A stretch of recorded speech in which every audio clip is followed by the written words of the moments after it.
વાવાઝોડાને લઈ આગાહીકાર અંબાલાલ પટેલે કરી મોટી આગાહી। આગામી દિવસોમાં હજુ પશ્ચિમી વિક્ષેપ અને વાવાઝોડાની અસર ગુજરાતમાં થશે તેવું અનુમાન અંબાલાલ પટેલે વ્યક્ત કર્યું છે। તેમણે ચોમાસા સુધીના ગુજરાતના વાતાવરણમાં થનારા ફેરફાર અંગે આગાહી કરી કે 25 થી 28 માર્ચ દરમિયાન પશ્ચિમી વિક્ષેપને કારણે વાદળવાયુ આવશે। 8 થી 10 એપ્રિલમાં વધુ એક પશ્ચિમી વિક્ષેપને કારણે ગુજરાતનું વાતાવરણ બદલાશે। એપ્રિલ માસમાં પ્રી મોન્સૂન એક્ટિવિટી થવાની શક્યતા છે।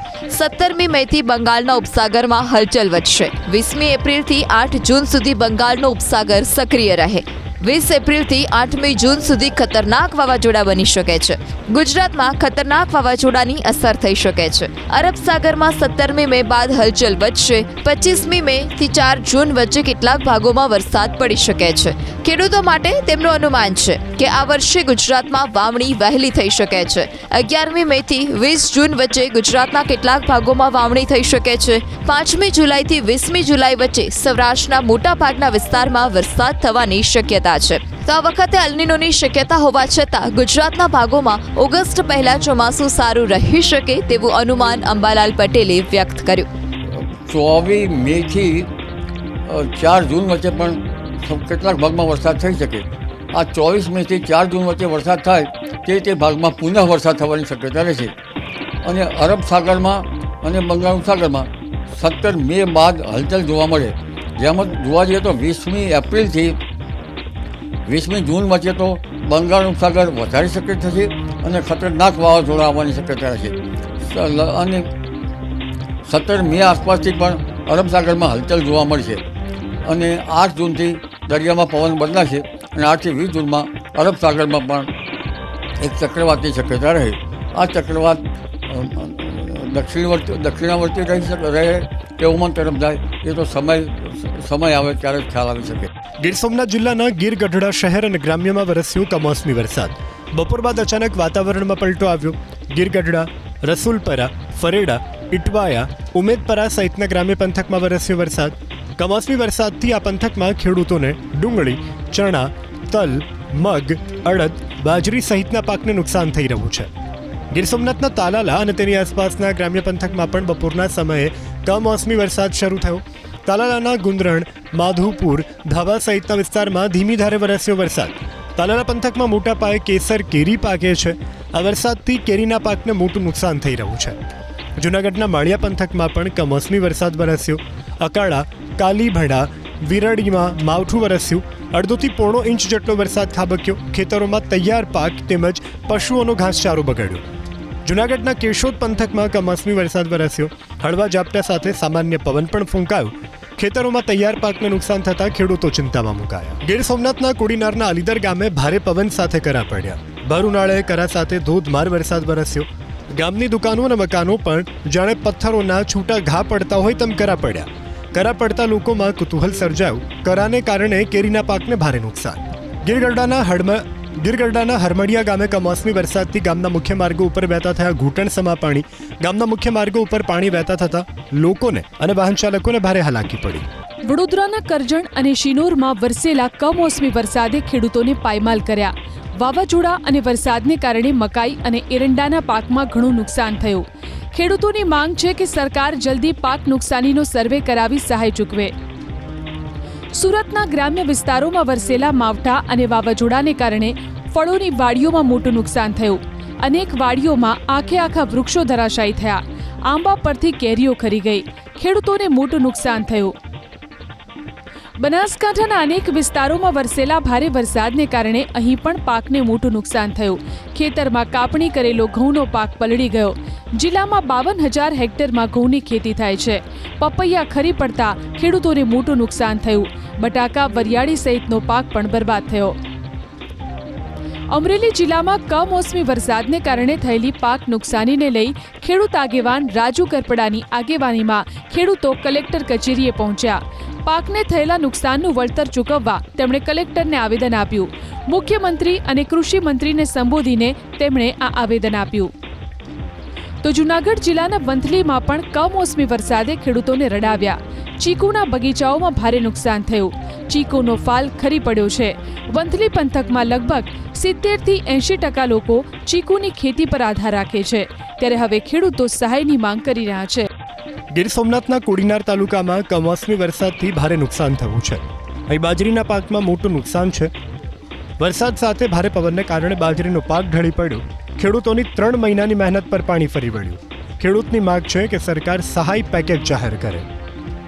ભાઈ કેરીના બગીચામાં નુકસાની છે, ભાઈ ઘઉંના પાકનું નુકસાની છે, તલ છે, મગ છે, અડદ છે, બાજરી છે. કેટલો વરસાદ હોય? વરસાદ મિનિમમ 3 ઇંચ જેટલો વરસાદ પડી ગયો.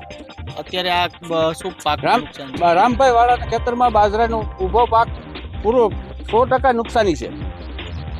શું માંગ છે ખેડૂતોની? ખેડૂતોની તો પૂરેપૂરી માંગ છે કે સરકાર શ્રી આમાં કંઈક આગળ પગલાં લે ને વળતર આપે એવી માંગણી છે. સૌરાષ્ટ્રના અનેક વિસ્તારોમાં વરસેલા કમોસમી વરસાદને કારણે લસણના પાકને ઘણું નુકસાન થયું છે. રાજકોટ ગ્રામ્યના લોધિકા, પડદરી અને ગોંડલ તાલુકામાં લસણનું મોટા પ્રમાણમાં વાવેતર થતું હોય છે. લસણનો પાક તૈયાર થઈ ચૂક્યો છે, પણ અચાનક કરા અને માવઠું વરસતા ખેડૂતોને મોટું નુકસાન થયું. લસણના પાકમાં સૌથી વધારે ખર્ચ થતો હોય છે, ત્યારે તેનો પાક બગડતા ખેડૂતો નિરાશ થયા છે. માવઠાને કારણે ઘઉંના પાકને પણ ઘણું નુકસાન પહોંચ્યું. રાજકોટ ગ્રામ્યના લોધિકા, કોટડા સાંગાણી, પડદરી, ગોંડલ તાલુકાના ગ્રામ્ય વિસ્તારોમાં જે રીતે કમોસમી વરસાદ વરસ્યો, ખેતરમાં તૈયાર થયેલા ઘઉંનો પાક આડો પડી ગયો છે. ખેડૂતોની 4 મહિનાની મહેનત પાણીમાં ગઈ. છેલ્લા 5 વર્ષથી ખેડૂતોના તૈયાર પાકમાં નુકસાન જઈ રહ્યું છે. તો અમરેલીમાં બરબાદીના માવઠાથી બાગાયતી પાકને મોટું નુકસાન થયું છે. કેસર કેરીના પાકને ભારે પવન અને માવઠાને કારણે નુકસાન થતા ખેડૂતો પાયમાલ થયા છે. ચીકુ, પપૈયા, કેળાના પાકમાં પણ મોટા પ્રમાણમાં નુકસાન થયું છે. સરકાર સર્વે કરી સહાય ચૂકવે તેવી ખેડૂતોએ માંગ કરી. તો અમદાવાદ જિલ્લામાં કમોસમી વરસાદને કારણે શાકભાજીના પાકમાં નુકસાન થયું છે. રીંગણ અને ગવારના પાકમાં કમોસમી વરસાદ અને ભારે પવનને કારણે નુકસાન પહોંચ્યું છે. રીંગણના છોડ પવનને કારણે નમી પડ્યા છે, તો છોડ પરથી ફૂલ પણ ખરી પડ્યા.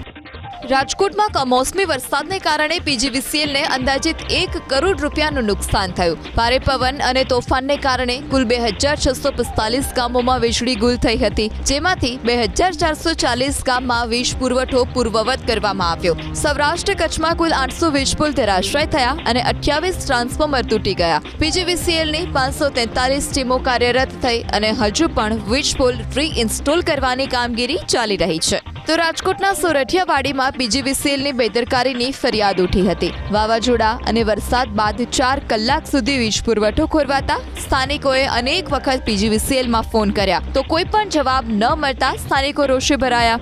લોકોની ફરિયાદ ન સાંભળવી પડે તે માટે ફોનનું રિસીવર નીચે ઉતારીને મૂકી દેવામાં આવ્યું હોવાનો પણ સ્થાનિકોએ આરોપ લગાવ્યો છે. પીજીવીસીએલના અધિકારીએ બચાવ કરતા કહ્યું કે સુરક્ષાના ભાગરૂપે પીજીવીસીએલ દ્વારા લાઈનો બંધ કરવામાં આવતી હોય છે. એક સાથે અનેક લોકો ફોન કરતા હોવાથી ફોન ન લાગે તેવું બને.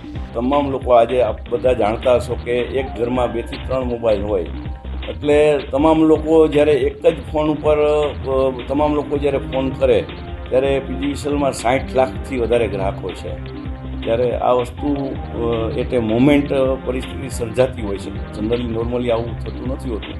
તો અમે પણ એવા પ્રયત્નો કરીએ છીએ કે લોકોને મેસેજથી અને જાણકારી મળે એવા પણ અમારા ટેકનોક્રેટ પ્રયત્નો અમારા ચાલુ છે કે જેથી કરીને આ લોકોની જાણકારી મળી જાય કે મારો પાવર સપ્લાય ક્યારે ચાલુ થશે, તો એટલા ફોન ઓછા આવે એવા પણ અમારા પ્રયત્નો આજની તકે પણ ચાલુ જ છે. કમોસમી વરસાદને કારણે સમગ્ર સૌરાષ્ટ્રમાં ખેડૂતોને નુકસાન થયું છે. ત્યારે કોંગ્રેસના પૂર્વ ધારાસભ્ય પ્રતાપ દુધાતે મુખ્યમંત્રીને પત્ર લખી ખેડૂતોને સહાય માટે રજૂઆત કરી. ઘઉં, ચણા અને કેરીના પાકને વ્યાપક નુકસાન થયું છે. ત્યારે સર્વે કે નાના પેકેજની સામે ખેડૂતોના દેવા માફ કરવામાં આવે તેવી રજૂઆત તેમણે કરી. ઉત્તર ગુજરાતમાં પણ કમોસમી વરસાદને કારણે ઘણું નુકસાન થયું છે. ત્યારે પાટણના ધારાસભ્ય કિરીટ પટેલે કૃષિ મંત્રી જીતુ વાઘાણીને પત્ર લખ્યો. તેમણે માંગ કરી કે 2 દિવસમાં પડેલા અચાનક માવઠા, ગાજવીજ સાથેના વરસાદ, કરા અને વાવાઝોડાને કારણે ખેડૂતોને ભારે નુકસાન થયું હોવાનું જણાવ્યું. તમાકુ, ઘઉં, જીરું, ચણા, વરિયાળી, સુવા, ઈસબગુલ અને એરંડા જેવા પાકોને મોટા પ્રમાણમાં નુકસાન પહોંચ્યું છે. કિરીટ પટેલે ખેડૂતો માટે મોટો આર્થિક ફટકો પડ્યો હોવાની રજૂઆત કરી. ગુજરાતની અંદર છેલ્લા ઘણા સમયથી વારંવાર કમોસમી વરસાદ, વધુ વરસાદ અને માવઠાથી ખેડૂતોની પરિસ્થિતિ એ બહુ ખરાબ બની છે. ખેડૂતોની આર્થિક પરિસ્થિતિ ખરાબ બની છે. એના માટે આજે મેં કૃષિ મંત્રીને પત્ર લખ્યો છે. મેં ગુજરાતના ખેડૂતો માટે ખાસ પેકેજ જાહેર કરવા માટે કેન્દ્ર સરકારને વિનંતી કરવાની પણ વાત કરી છે.